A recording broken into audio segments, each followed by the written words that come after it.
Hello everyone. Today, uh, we are doing a Python semester project here for our lab CSP 211.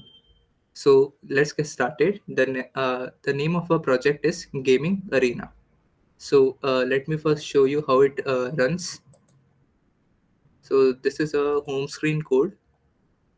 My name is Pratham Chandolia, and my teammate name is Piyush Agrawal. This is a project named Gaming Arena for lab CSP 211 IT workshop.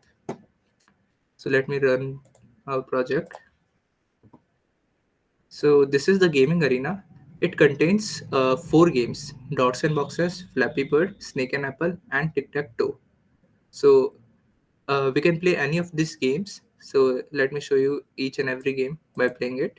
So this is the Dots and Boxes game. Uh, there are two players. You can guess by the color blue and red.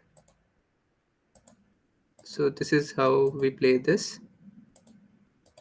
So, whenever a block fills with all the blue edges, it gets dipped with whole blue color. Same goes with red color, and it would continue until all the edges are done. Next game is Flappy Bird. We can play it with spacebar and up arrow key. So these pillars or pipes, you can say, would come, and these will be the hurdles. So whenever a Flappy will strike them, we would get out of the game. Or if we strike the ground, we will get out of the game. Then this is Snake and Apple game. It is just a matrix array of 10 into 10. So this is how we play it. So it shows a score and the time we played it. I played it for 4.2 seconds. I can click again to play it. So let's get to the final game, Tic Tac Toe. So this is a very basic game. I think we all know about this. And here play 1 1 means x1. We can again click to play again. Again play 1 1. So let's get to the coding part. So let me show you the code for the two game Flappy and Dots and Boxes. So let us start with the Flappy code. So first of all, I have imported random for generating random numbers, basically for generating random number of pipes. And then I imported Pygame. Then from pygame.locals, I've imported everything. Then I've declared a class Flappy. Okay. So one thing I forgot to tell about is that we have called the classes of all the four games in this home screen file, Python file, and this is how we have integrated them. The main code would be explained by Piyush. So let's get back to the Flappy. So I've declared a class Flappy, then I've initialized with some global parameters. FPS is equal to 32, FPS is frames per second, screen width and screen height 289 and 511. So just to give it a mobile view of the game. Then I've declared the screen by using pygame.display.set mode, screen width, screen height, then ground wire. Then I've declared two dictionaries, game sprites and game sounds. Then I've called player background pipe image PNG, basically from the gallery. And then I've declared FPS clock. I've initialized the clock from here by game.time.clock. Then comes the welcome screen function, where I've declared two variables, player x, player y. Uh, Player x is equal to screen width divided by 5, and player y is equal to screen height minus player in the game sprite dictionary, basically. And then I've declared another variable base x, which is equal to 0. Then I've declared a while loop, which is true. Why it is true? Because we want to run it again and again, of course. And inside it, for event in pygame.event.get. So I have written this if code for if user clicks on the cross button, it would close the game.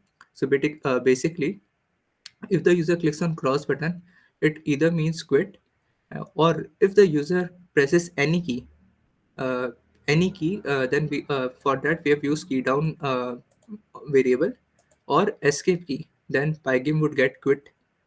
Or if the user presses any key and presses and with inside it presses the space key or the up arrow key. then it will just return the function. So basically, that's why I said Flappy Bird game would be run by the space bar or the up arrow key. Else, we will just split the screen of the background player and base, and then I've updated the display, and then I've again tick the FPS so that FPS doesn't get manually disrupted, so that it remains under our control. So then main function is, let's get to the main function, run function. So this will be the main point from our game, main point from where a game will start. First, I've initialized the Pygame. Then I've displayed the caption Flappy Bird. Then in this game sprite dictionary with numbers key, I have loaded this whole 0 to 9 PNG, numbers PNG basically. Then I've again loaded the PNG of base and pipe. Okay, in pipe, I have loaded two PNGs. One normal PNG, you can see this by game.image.load self.pipe, and one I've rotated it. Why I've rotated it? Because I want pipes like this. So because for this pipe, I have rotated the PNG so that it looks like the pipe basically. Then I've imported sounds here for die, head, point, swoosh, swing, background, and then I've imported these images, background and player basically. Then I've initialized a while loop, which is true because we want to run it again and again. And inside it, I've declared two function, welcome screen and main game. So we have discussed the welcome screen, I guess, and let's get to the main game. Okay, we have discussed the welcome screen, yes. Now let's come to the main game function. So in main game function, I have declared some variables. Score and basics are 0. Player X and player Y are just like previous function. Screen width by 5, screen width by 2. Then I've created two pipes, new pipe 1, new pipe 2, using the get random pipe function, which we have discussed in bottom. Then I have created a list of upper pipes and lower pipes. So upper pipe list, you can see for X, it has a value screen width plus 200, and for Y it has zeroth index of new pipe 1. Similarly, it has again a value of screen width plus 200 plus screen width by 2 for X, and new pipe 2 the zeroth index basically for Y. Same goes with list of lower pipes, you can see. Then again, I've declared some variables, very important variables. So the velocity of pipe is for x in x direction is -4. So why it is minus? Because we want our pipes to go in left side. That's why we it look like a picture in motion. So if we want to make it look like a picture in motion, we have to give it velocity in the negative x direction. Similarly, I have given the player velocity in y-axis -9, player maximum velocity in y-axis 10, player minimum velocity in y -8, and player acceleration for y is equal to 1. And then velocity of while flapping, the velocity of Flappy Bird while flapping is -8, and player flapped is equal to false. Why it is false? Because why I have declared false? Because initially it is not flapping. It will be only true when it will be flapping, when we will be pressing the spacebar key. So again, I've initialized a while loop here, which is true for, so that it runs again and again. In this while loop, I have created a for loop, which says for event in pygame.event.get. Uh, it is same. This line is same. This will just quit the pygame if user clicks on the cross button or any key, presses any key, or especially the escape key. Okay, but if the user presses any key, and especially the spacebar key and the up arrow key, then this whole set of if code would run, which will just flap the Flappy Bird, and it would generate the sound of wings. Then here I've written a crash test code. uh, what is the meaning of this code? This function will return true if the player is crashed. So basically when a Flappy Bird gets crashed, on the floor or on any pipe, this code would run. Then for checking the scores, these are the set of codes. Player mid position is equal to player x plus game sprite player. For pipe in upper pipes, pipe mid position is equal to pipe x plus game sprites pipe 0. If pipe mid position is less than equal to player mid position, which is less than equal to pipe mid position plus 4, then score will get incremented by 1. And then I printed using f string our score, and then I generated the sound of point. So whenever the score will get incremented, it will generate the sound of point. Then I've written a if code, a very simple if code, which is player velocity y is less than if player velocity y is less than player maximum velocity y and not player flapped, then it would increment player velocity y by player acceleration y basically. If player flapped is if player flapped, then I've again written a if code. If player flapped is equal to false, then player height is equal to game sprites player or player y and player y coordinate becomes player y plus minimum of player velocity y self dot ground y minus player y minus player height. Then for moving pipes to the left, these are the set of codes. I've just why I've used zip here because I want to create a data set of upper pipes and lower pipes. So to create a whole data set of upper pipes and lower pipes, I've used zip. So this is the set of code to move pipes to the left. Then if we are moving pipes to the left, then to create new pipe, I've written this 4 lines of code here, in which I've done nothing but just appended the new pipe at this position in upper pipes and in lower pipes. And if I'm appending a pipe and if pipes are moving left, then of course I have to pop the previous pipes out. So I have popped lower pipe and upper pipe here. And also we have to blit a screen. Of course we have to blit a screen. So to blit our pipe, we have upper pipe and lower pipe. This is the for loop code that I've written again in the zip. And to blit the background, this is the first line code that I've written here. Then for blitting the base and player, this is the code. Okay, and then I've again declared a variable x offset, which is equal to screen width minus width divided by 2. For digits in my digits, I've blitted the numbers from game sprites dictionary and the digit. And then I've updated the pygame display. And then I've again written fps clock dot tick so that fps remains in our control.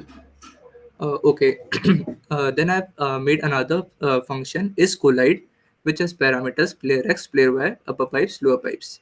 So if player y is greater than ground y minus 25, or if player y is less than 0, then game sound hit would get produced basically. And similarly for pipe in upper pipes and for pipe in lower pipes, I've written this code in which basically uh, it will produce a sound of hit when the Flappy Bird hits the upper pipe and lower pipe. So else, so that's why I've written true. Else it would return false. Then our get random pipe, which we have seen earlier, this function I've declared here. So it will just generate the position of two pipe. It will generate the position of two pipe, not the two pipes. One bottom straight and one top rotated for splitting on the screen. So one top rotated. Why one top rotated? Because of course we know we have to rotate the pipe and show, and that is why I have made this coordinate negative minus y1. You can see for upper pipe x coordinate for upper pipe and lower pipe x coordinate is same pipe x, but for upper pipe y coordinate is minus y1. So this is the reason. I've already made you understand the run function. So this was a Flappy Bird code. Now uh, let's get to the code of another game, dots and boxes. So here I've imported everything from tkinter library, and I have imported numpy, s, and p. Then I've declared some global variables You can see size of board, number of dots, symbol size, symbol thickness, uh, many hex code for different reasons like player 1 color, player 2 color, light, green color, dot width, edge width, and distance between dots, which is just size of board divided by number of dots. Then I've created class dots and boxes, which would get called in home screen Python file. That part would be explained by Piyush. I've just initialized this class here. Self.window is equal to tk, and the title for the tkinter window would be dots and boxes. And for that canvas, I want to create it has to be width of size of board and height of size of board, because again we are making an square array basically. And then I've used the bind function so that our mouse event it recognizes our mouse event, our button one, which would be our button one.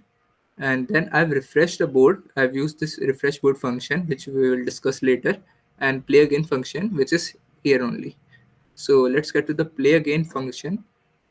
In play again function, I have first line you can see refresh board function, which we will discuss later. So in first line, I have initialized refresh board function, and then I have created three variables: board status, row status, and column status. So of course, board status has x and y coordinates same because it is a square array. So number of so x coordinate is number of dots minus 1, and y coordinates is number of dot minus 1. For row status, x coordinate is number of dots and y coordinate is number of dots minus 1. And for column status, the coordinates gets reversed. Then I've written some code. If player 1 starts, then it would basically this two lines of code meaning is if player 1 starts, then the next chance would be given to player 2. And when the player one turns gets over, when player one turns gets come, then player one would start. Basically, this is the meaning of this two lines of code. And then I've set the reset board false. Why I've set the reset board false? Because we want to configure it ourselves. We don't want it to get configured itself. That's why I've set it false. Then I've created a list of already marked boxes and turn text handle, which we would see later in the code. Then I've used a display turn text function. Then again, I've initialized the main loop function. This main loop function called in home screen Python file, and then I've created a function is grid occupied, which has the parameters logical position and type. So here I've set occupied variable true, but this would be false only if for this set of codes. So if type is equal to row and row status cr is equal to 0, then occupied would be false. Similarly for column, it would be false, and unless it would return occupied, which is true. Then I've created a convert grid to logical position function, which has a parameter grid position, and basically it is an array of grid position. We have used a numpy library here. Okay, so position is equal to grid position minus distance between dots divided by 4 divided by distance between dots divided by 2. So type, I've made it false here. Logical position, I've created a list of logical position. So if position 1, if the remainder of the position 1 divided by 2 is equal to 0, and if the remainder of position at 0 minus 1 divided by 2 is also equal to 0, if these both conditions fulfill, then it would run this set of code. Else, it would run this set of code. This is for type row and this is for type column.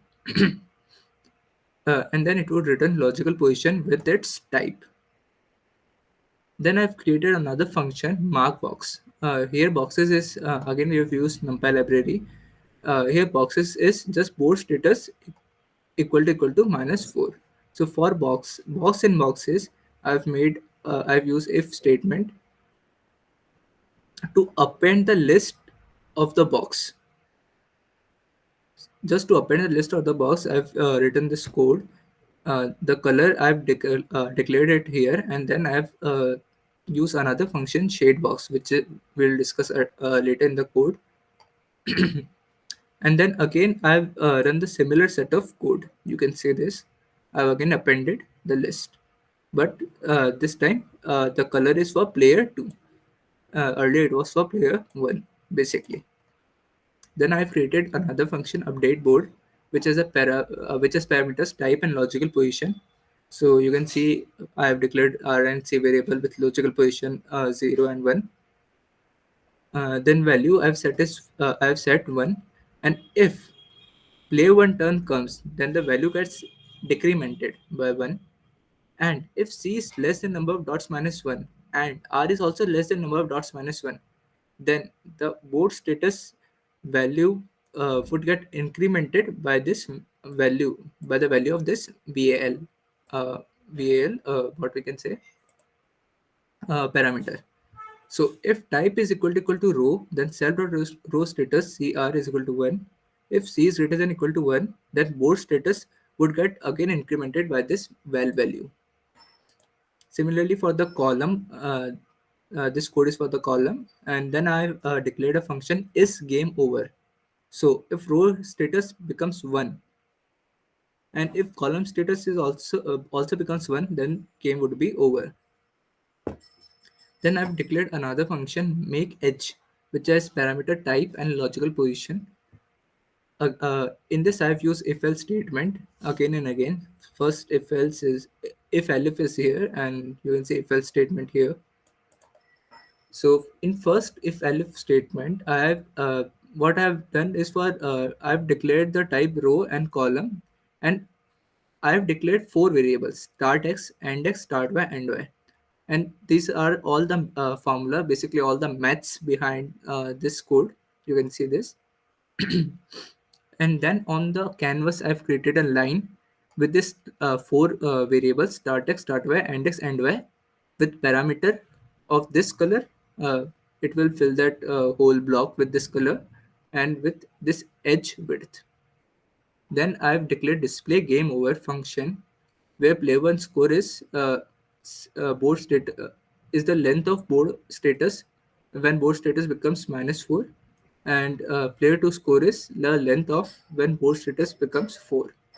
So if player one score is greater than player two score, of course text would appear like winner player one and in this color, and same for player 2 score if player 2 wins, and else it would text it's a tie with color gray.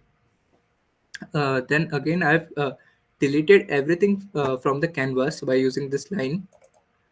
Then I've again created a text with parameters size of board by 2, size of board by 3, with this font filling this color and using this text. These are just global variables that we have declared in the starting of this code Python file. Then for scores, again I've written some canvas code, and then I've just incremented here score text is equal to player 2 plus string of player 2 score with the next line /n. So you can see this code. Then I created another function refresh board. So what does refresh board will do? For I in range of number of dots, x is equal to I into distance between dots plus distance between dots by 2. It's just the maths behind this whole game. And then on canvas, it would create line with x coordinate this, distance between dots divided by 2 this, again x coordinate, and size of board minus distance between dots divided by 2. Filling this color and using the coordinate this dash is equal to 2 comma 2. Again I've done the same, and then I've initialized a for loop for I in range of number of dots, which has a nested loop for j in range of number of dots. So I've just created a oval here. Why I've created a oval here? It's just a function. It's just a method to do our proceeding. So I've created oval with these parameters. x dot width divided by 2 and x dot width divided by 2 start x plus dot width divided by 2. You can see this with dot color and outline with dot color. Then I've created another function display turn text. We have seen this function many times earlier in our code. So it would text next turn, and if player one turn comes, it would text player one with player one color. Else it would text player two with player two color. Then again it would delete everything from the canvas so that nothing gets overlapped and it looks new, fresh, and clean. And then it would again put the text on the canvas this with these parameters. Then I've again made this function shade box, which has these four variables: start x, start y, end x, end y, with different formulas. And then I've created a rectangle, basically that box that we get that gets filled with these parameters. It would fill with this color and with outline nothing. It doesn't have any outline.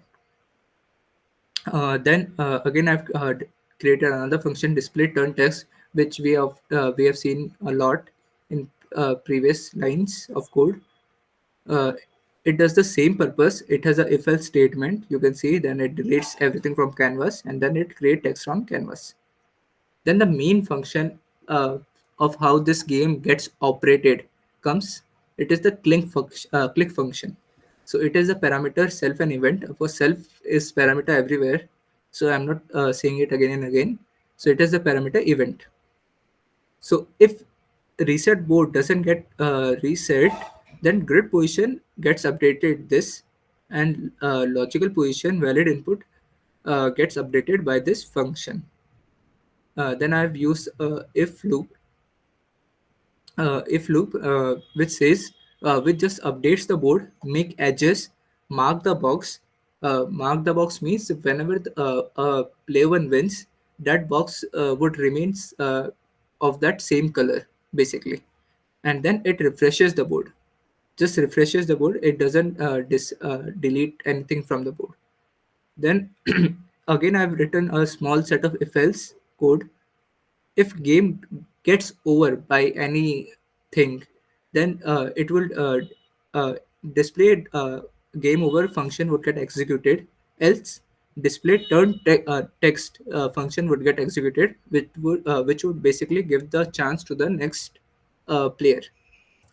Else, so this was the whole if else code, and now we come to the else part, which says delete everything from the board. And play again function would get executed again, and reset board we again set false so that we can change reset board according to our convenience. So this was the code of two games, Flappy Bird and Dots and Boxes.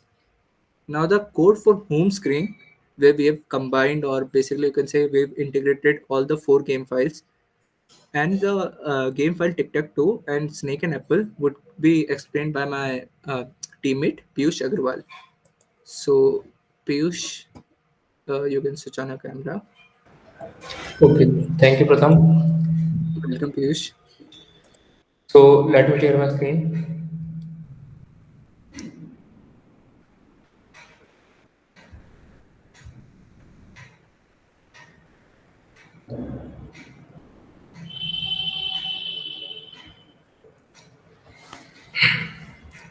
Hello everyone. So let's see the code of the tic-tac-toe game first.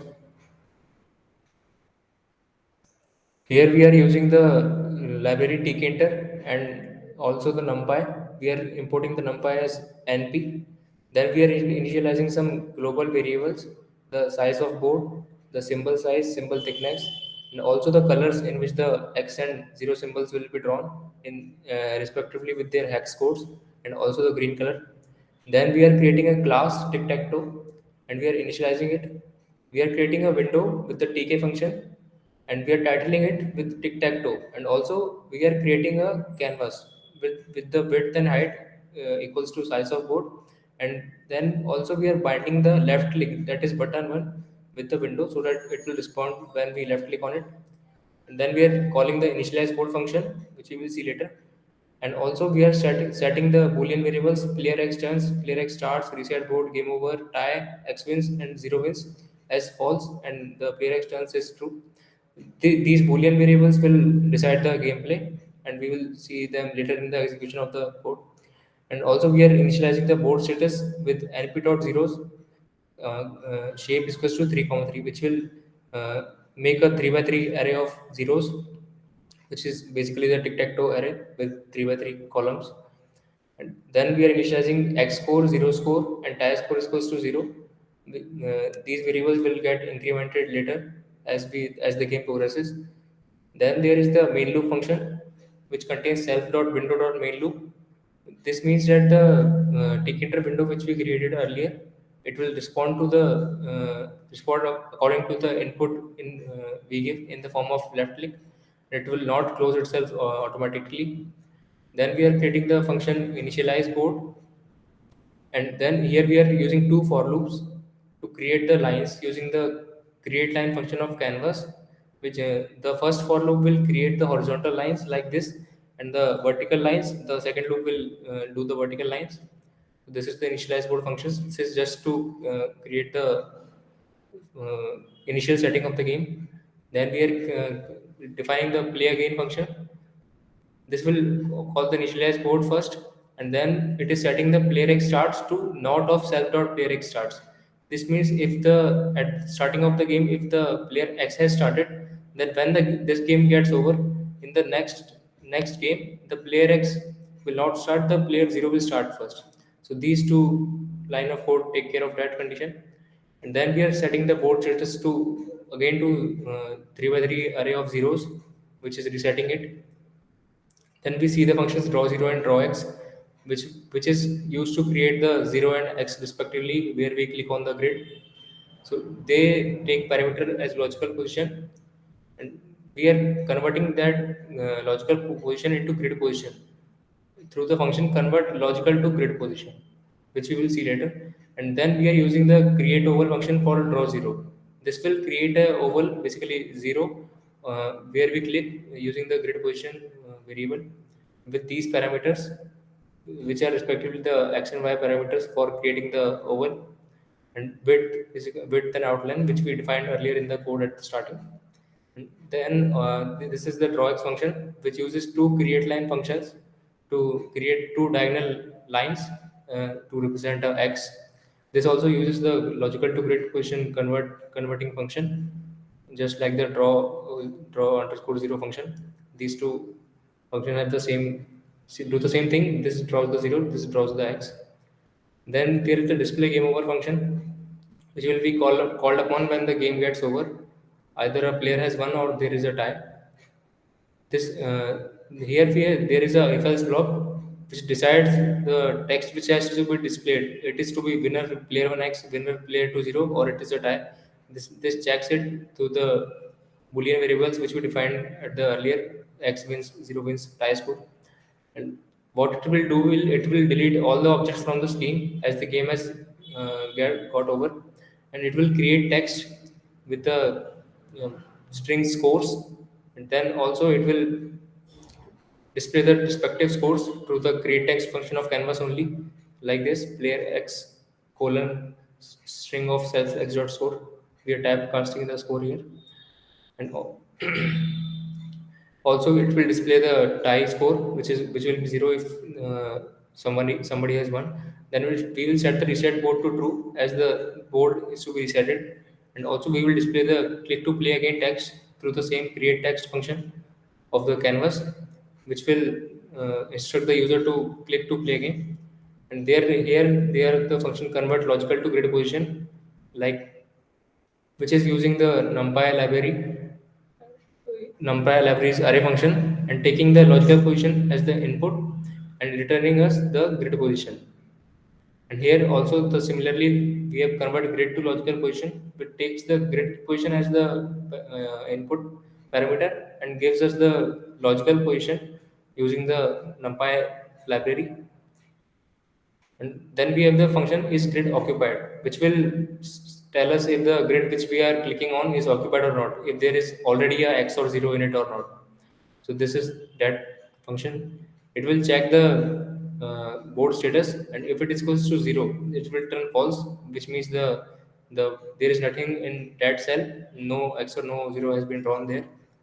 Otherwise, it will return true, which means something is there, and we can't draw there. And there, next is the function is winner, which will check if any player is the winner. This initializes a variable player, which is set to -1 if player is equals to x, and otherwise it is set to 1. Then we are using a for loop for I in range 3. This is checking the winning conditions. If self.board.status I0, this is checking the winning conditions, which can be like there is a x consecutive 3 x's, consecutive 3 zeros, or the diagonally x or zeros. These if conditions are for that, and this will return true and instruct the code that a winning condition has occurred. And then we have its tie function. This will check if there is a tie on between the both players, and it will return the boolean value for that. If there is a tie, it will return true, otherwise it will return false, which has been initialized here.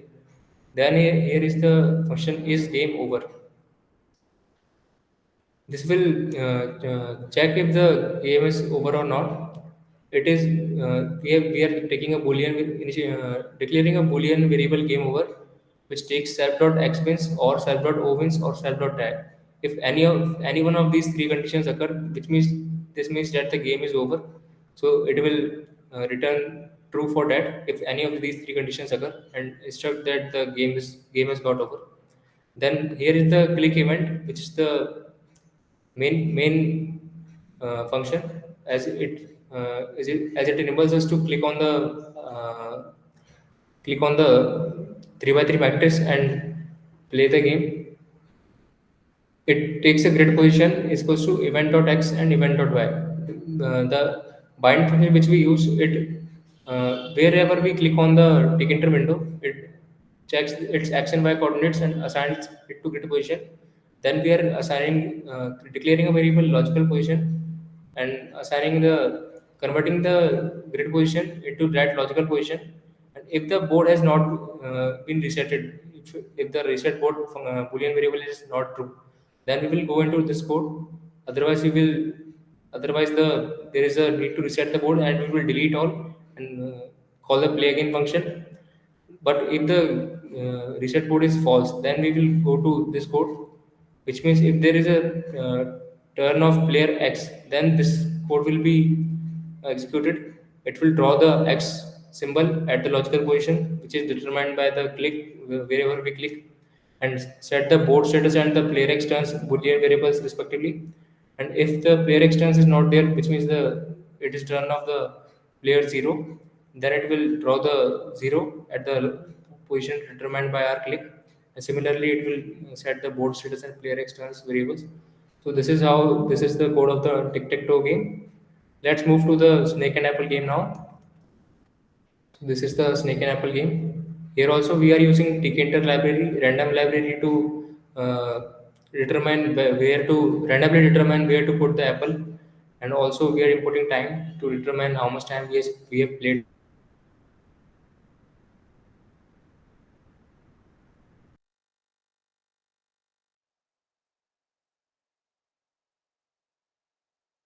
The 600 rows and columns as 10.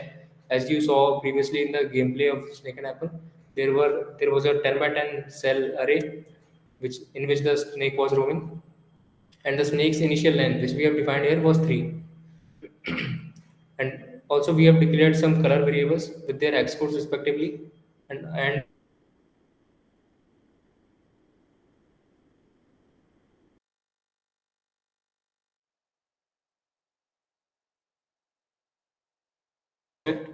instance of the that game. We are initializing it.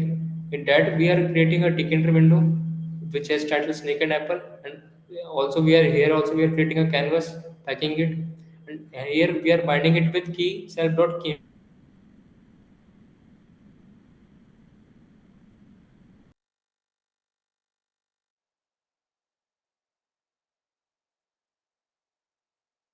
As we call the snake and apple class for the first time, we have to start from the starting, and also we are setting the begin boolean variable to false.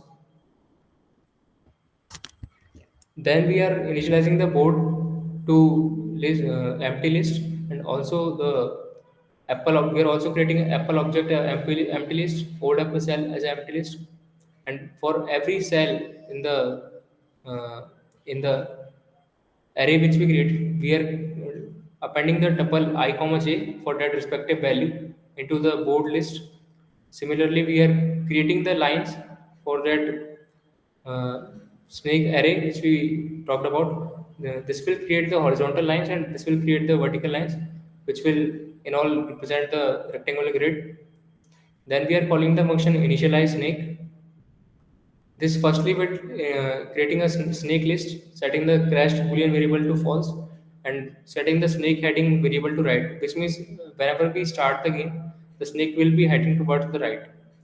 And then also we are creating variable last key, which is equals to self dot snake heading. Piyush, Yes, sorry to interrupt, but तुम्हारा camera visible नहीं है. I think it's problem with your network. Can you check that? I can continue without camera. There is it. हाँ हाँ, okay, continue without camera. So let's see the let's get back again to the snake and apple code. We were at the last key. The last key is equals to self dot snake heading, which means the as we start the game, the snake will automatically start moving to the right, which it has been initialized already. And here we are creating a forbidden actions dictionary, which will determine the forbidden actions for the snake. Like if snake is going to the right, then it can't go directly to the left. It has to go up and left or the down to left. Similarly, for the left, up, and down, by similar logic, we are determining the forbidden actions, and also we are creating snake objects list, and then we are appending I comma zero tuple for I in range snake initial length, which means the it will firstly it will run for 3 times as the snake's initial length was 3. It will append 1 0 0 0 1 0 and 2 0 to the snake so that the snake is displayed at the top left corner. Then here's the function play again, which will delete everything from the canvas, and initialize board, initialize snake functions will be called, and also play separ function will be called, and display snake and begin time will be called. Begin time will initialize the time so that we can know how much time we played the game. Then there is the main loop function, while true, which means it will keep running unless it is broken. If we break somewhere, unless we break somewhere or there is some condition, it will keep running and it will keep updating the window self.window.update. And if self.begin, which means if the game has begun and the snake has not crashed, here is we are checking if snake has not crashed, we will update the window. Else, if the snake has crashed, we will set the begin variable to false and we will display game over as the game snake has crashed. Then here is the display game over function. This will set the score to the length of the snake object, whatever length the snake has become after eating the apples, and also it will delete all the objects from the canvas, and it will initialize the score text to a string scores backslash n. Backslash n is the escape character for new line. Then we are creating text. The When the game gets over, these texts will be displayed on the screen, the indicator window.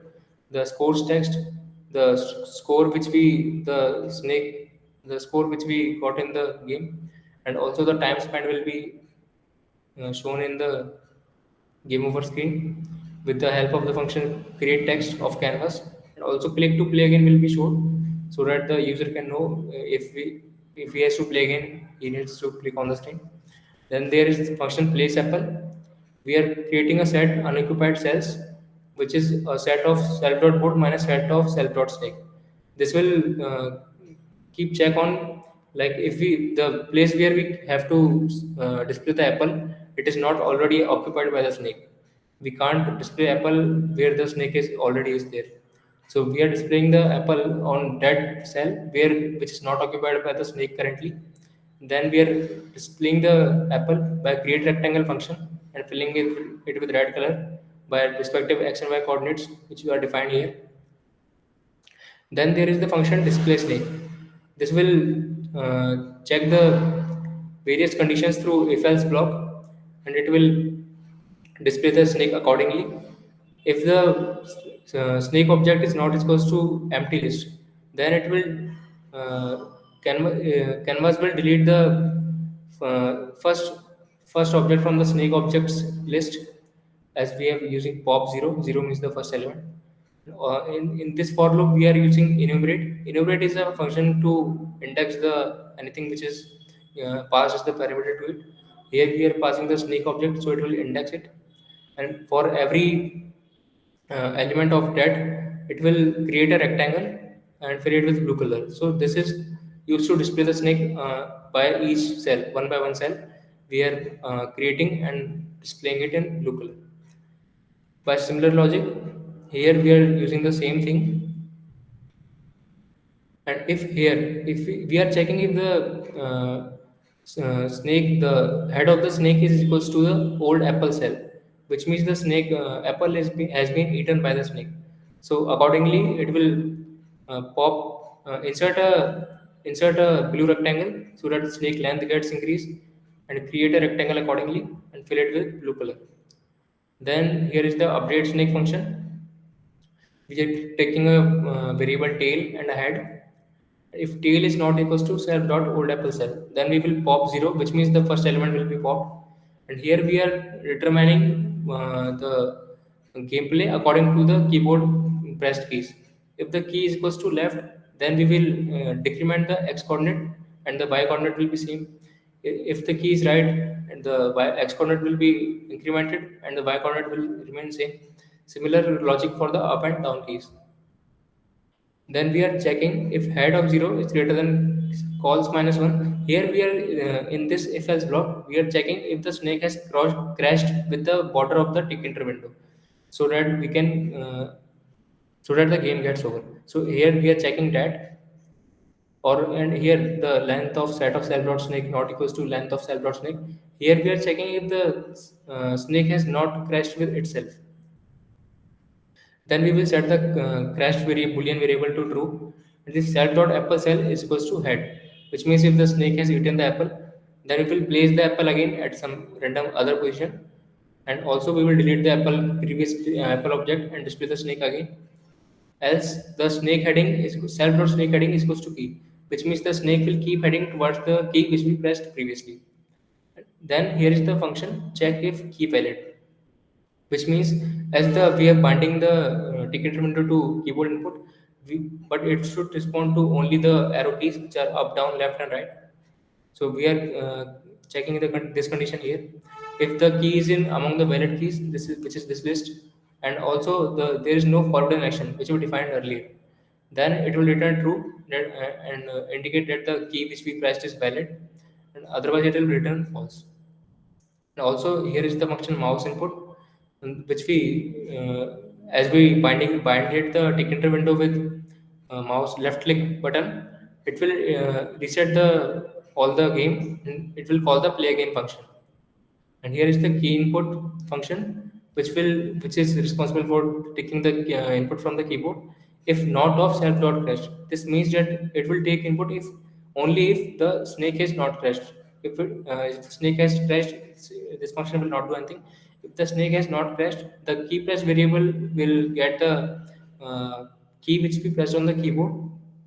It will check if the key is valid, and according to that it will set the last key as the key which we pressed, and it will set the begin is equals to true so that the game can start. So this was the whole code for snake and apple. So now let's have a look at the home screen code, where we have integrated all the four games which we created as separate classes. Here we have integrated all of them.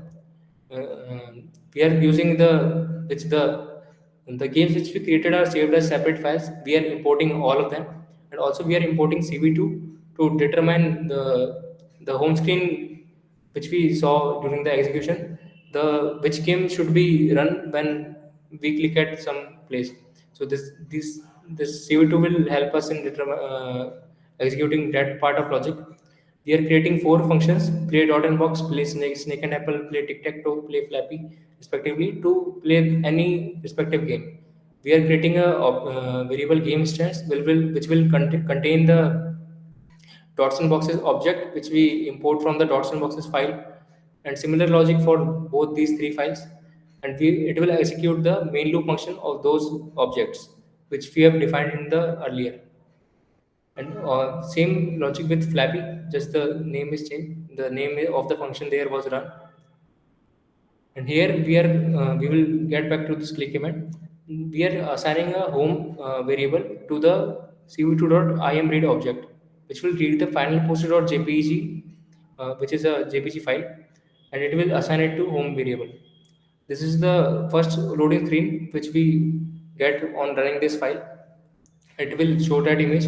It will set mouse callback, which means it will set the image to respond to the clicks which we do. And it is setting wait key to 0 so that it waits until it does not exit automatically. It waits until we give some input. And now let's see this click event. This is the event which is responsible for executing the mouse event.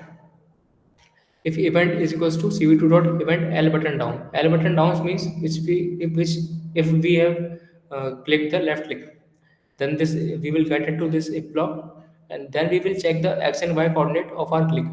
If the x and y coordinate are within this range, then the dot and box will be there. These values of the x and y coordinate we have uh, mm, checked manually. We have executed the code and saw where the border of the each game lies, and accordingly we have set the values or according to the poster, and according to our click. If whichever condition gets true, that game will be started. Like, let me show it. Here is the poster. So wherever we click the screen, there is x and y coordinate associated with it. According to the range of the x and y click, we have defined the conditions in the if block, and accordingly the same respective game will get executed. So this is how we have integrated it, and this is all from our side. Pratham? So this was all from our side. You have seen how the integration works and how we can integrate different Python file under one file. So this was all. Thank you, everyone. Uh, if you like the video, you can like, of course, and share with your friends. Thank you. Thank you, everyone.